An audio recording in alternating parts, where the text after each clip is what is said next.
Welcome back to Sampstra Games, the place to find new strategy games, and welcome to my tutorial on how to win combat in Against the Moon. So first, let me tell you how the combat works. So the goal of the combat is to kill the enemy monster, as you can see over here on the right top. You lose the combat if your arc loses all of its HP. The combat is fought in 3 lanes. Each lane has 4 columns, and you can place your characters in your columns. At the start, you always have your Ultari on the utmost left column of the game. This is done automatically, you don't have to do it yourself. And then the enemy places their minion first. So this is the first round of combat, and the enemy has already placed their enemies, and now it's your turn and you can place your very own minions. Here on the left, you can see your Luma, which is essentially like mana in typical roguelike deck builders that you use to place your minions. Now you can place minion anywhere in these lanes, for example over here, and then you can also use powers that do some specific effect, for example deal damage to target minion.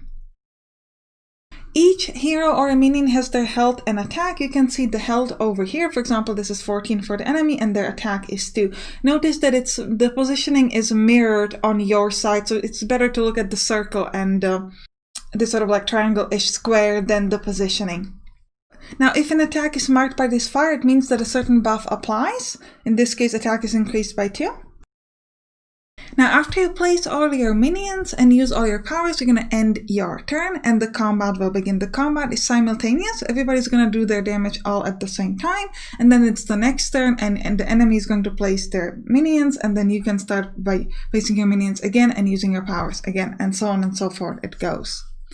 The damage is done sequentially, so for example you can see over here that we have a total damage of 2, which one of them first go into the first enemy and then left over moves forward and so on. So for example, if you have a shield, the first damage is blocked by the shield, but any leftover damage keeps moving through. In order for it to be easier to understand, you have these red boxes. Now these red boxes show you how much damage is done to each minion. So for example, here we do 2 damage to this minion.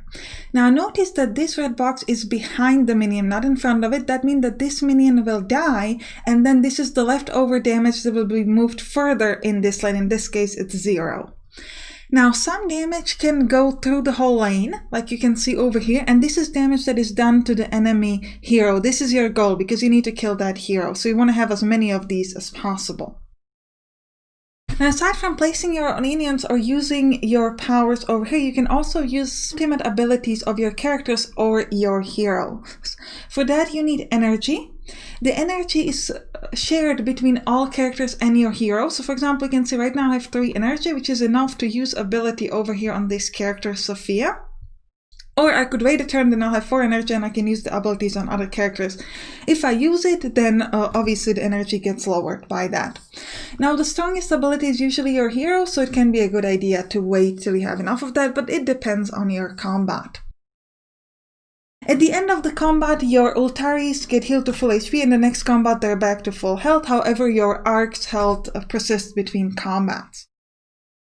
Now, most minions have special abilities. They don't just have their attacks and health, but they have special ability. For example, this tactical drone gives me shield, or these behemoths have special ability. If the 3 or more of them exist, they will gain additional attack or HP. So you want to make sure that you always read that, because if you don't, you can end up in a very bad situation where the enemy is suddenly overpowering you because you didn't check that specific ability. There are also, for example, enemies that if you kill one of them, every enemy of this type will die. This can be especially useful.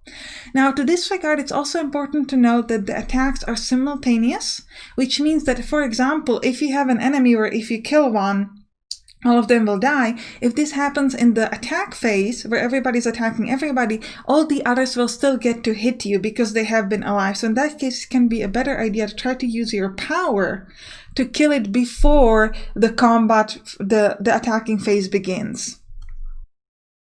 Outside of combat, you can also mutate your minions or your powers, and you can also upgrade your Ultari in order to gain some additional abilities. So I think that's it for this basic tutorial on how combat works in Against the Moon. Let me know if you have some additional tips or tricks that you'd like to add, or if you would be interested in a more advanced video. Now, I also have a Let's Play of Against the Moon on the demo, so if you'd like, you can check it out. I'll see you there. Bye bye!